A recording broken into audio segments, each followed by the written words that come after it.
Show me the one whose safety deemed such destruction. You must reunite it with its own kind. Where? This you must determine. The songs of eons past tell of battles between Mandalore the Great and an order of sorcerers called Jedi. You expect me to search the galaxy and deliver this creature to a race of enemy sorcerers?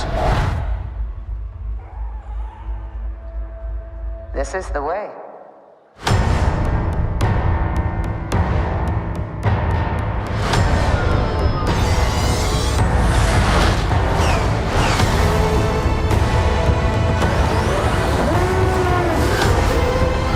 You know this is no place for a child.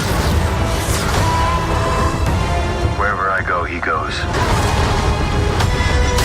So I've heard.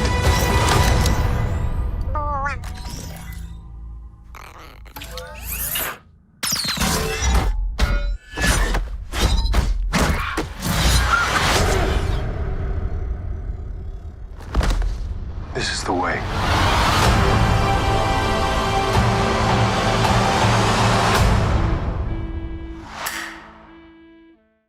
Welcome back, everyone. It's Charlie. This is going to be my video for The Mandalorian Season 2 trailer. This is the way. So if you're new to the channel, be sure to subscribe to get all the videos. There's a whole bunch of Easter eggs, so we'll break it all down.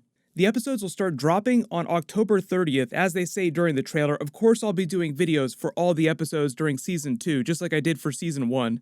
So we'll go through the trailer shot by shot, talk about the Easter eggs, and then I'll talk about the stuff that they did not put in the trailer, but that we know is happening during Season 2, because there's a lot of stuff that they left out of this, obviously.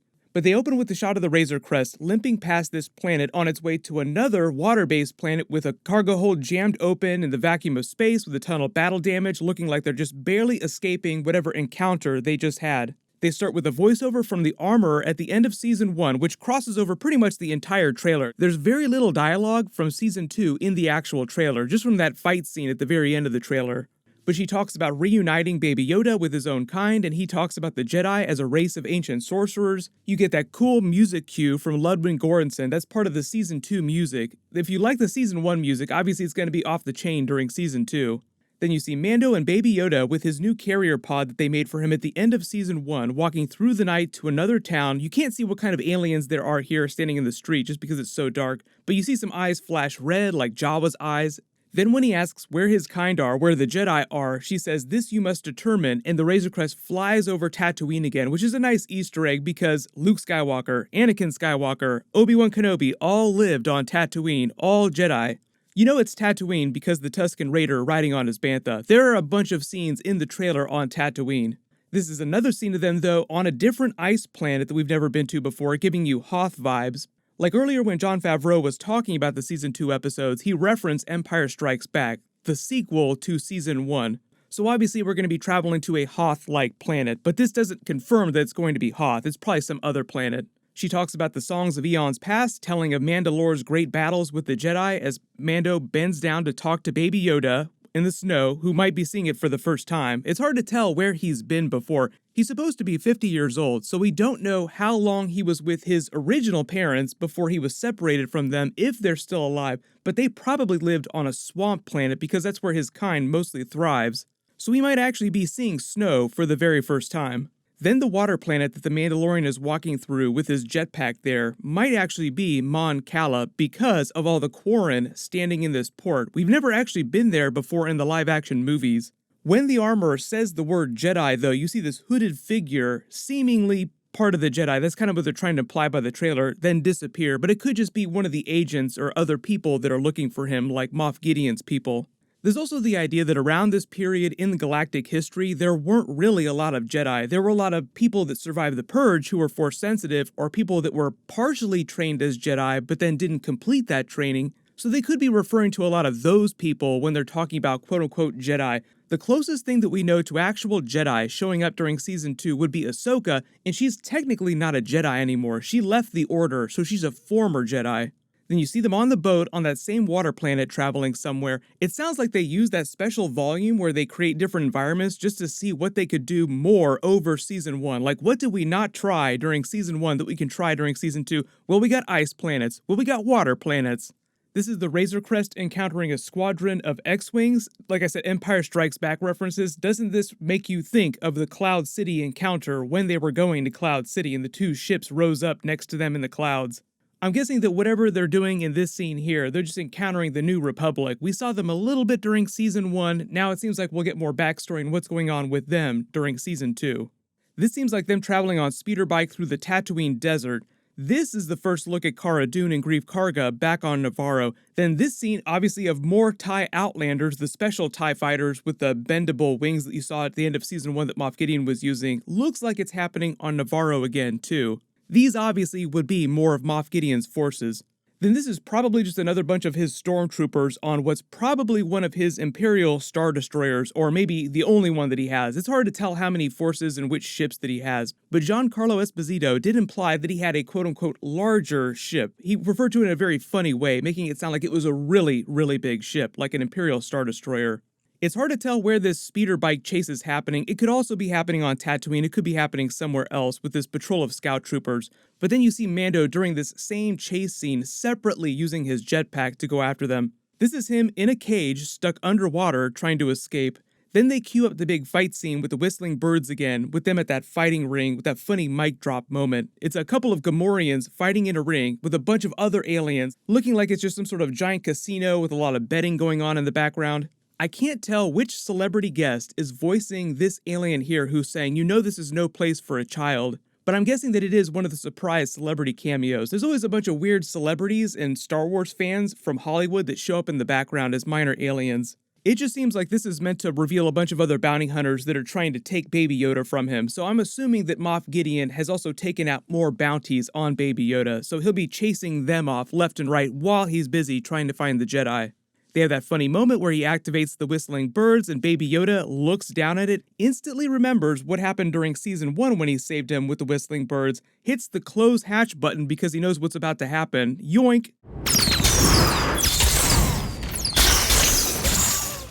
Then they cut to the scene after with him taking the rest of them down with his knife, saying this is the way, ending the trailer. But there's a couple other scenes that they cut into this big montage. This is him interrogating someone using the grappling hook in that town from before. He reiterates, Baby Yoda goes where I go.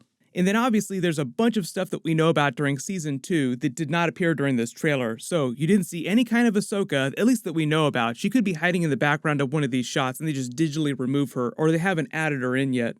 You have to remember that a lot of this is happening on a blue screen or with big LED panels in the background, and they just fill it in with digital characters and digital backgrounds, so they can remove or hide anything that they don't want you to see in any of this trailer footage. Little bummed that we didn't see any of Moff Gideon using the Darksaber. That's probably going to be in one of the next trailers. This is really just meant to be the first big teaser trailer, so don't worry, there will be more footage that they'll release before Season 2 starts. There's all the Boba Fett stuff and the Temuera Morrison that they've teased before. We don't really know exactly what he's going to be doing during Season 2, but it's implied that it's going to be a very Empire Strikes Back type of story, if those are the references that are going for. They said a lot of the Season 1 references were mostly built on the first act, just the first act, from Star Wars Episode 4, A New Hope. So Jon Favreau just spent a lot of time talking about Empire Strikes Back, those references in Season 2 episodes, so when you're thinking about what they might be referencing, just think of what happened during Empire Strikes Back. They also confirmed that the story of the episodes will be a little more serialized. Like the Season 1 episodes were kind of a bunch of different one-offs strung together with a very loose plot, just a few connected characters appearing in multiple episodes. It'll be a little bit different during Season 2. The Entertainment Weekly article that they published with the preview for the show referenced Katie Sackhoff's Bo-Katan Kryze showing up in live action. They didn't say whether or not she's going to show up in present day or if it'll be in flashbacks, because the last time that we saw Bo-Katan was right before the events of the original trilogy, so this is obviously happening 5 years plus after the end of Return of the Jedi, so a lot of time has passed. We don't really know what happened to her during the original trilogy. We also don't know how Moff Gideon got the Darksaber, although it's implied that he got it from her, either killed her to take it or just stole it from her. Michael Biehn is also playing a new character, but we don't know who he's playing. It just implied that he's going to be another older bounty hunter. But like we saw a bunch of bounty hunters show up to take Baby Yoda from Mando during the trailer, it'll probably be like that through a lot of the episodes. The quote from Jon Favreau also says, the new season is about introducing a larger story in the world. So he's talking about galactic story. When you think Star Wars, you think of the big movies, you think about the scope of the story and how big it gets. Season 1 was largely self-contained just because they weren't quite sure what they could do and how to work with the technology for filming the episodes. Since Season 1 wound up being such a banger, they did so well, they just went way more epic with Season 2. Dave Filoni's quote is also really cool too. He says, everything gets bigger, the stakes get higher, but also the personal story between the child and the Mandalorian develops in a way that I think people will enjoy. So I think they're just leaning on the whole father-child aspect of it. The armorer kind of tells him that at the end of Season 1, you are now a clan of 2 as he gets his new crest that's based on the Mudhorn that Baby Yoda helped him defeat and saved him from. So he really will be kind of like his father during Season 2. But if you're hoping for a bunch of epic lightsaber fights with Moff Gideon and the Darksaber, Giancarlo Esposito has been going on and on about the crazy fights that he has with the Darksaber. But I'm assuming that those are really complicated and there's a lot of special effects and they're saving those for like the last couple of trailers. We could talk about it all day, but everybody just let me know what your favorite moments from the trailer are, if you spotted any big Easter eggs that I didn't mention in the video, and of course I'll just keep doing more Mandalorian Season 2 videos as we get new information and new footage. Once we get within a few weeks of the episodes coming, they'll drop way more footage. So Baby Yoda and The Mandalorian are here to save your 2020 from being complete crap. As long as you have alerts enabled for my channel, you should see all those videos when they post. You can click here for all my Mandalorian Season 2 and Season 1 episode videos, and you can click here for the really big new Marvel Avengers movies announcement and brand new villain that they're introducing to the MCU. Thank you so much for watching. Everyone stay safe. This is the way.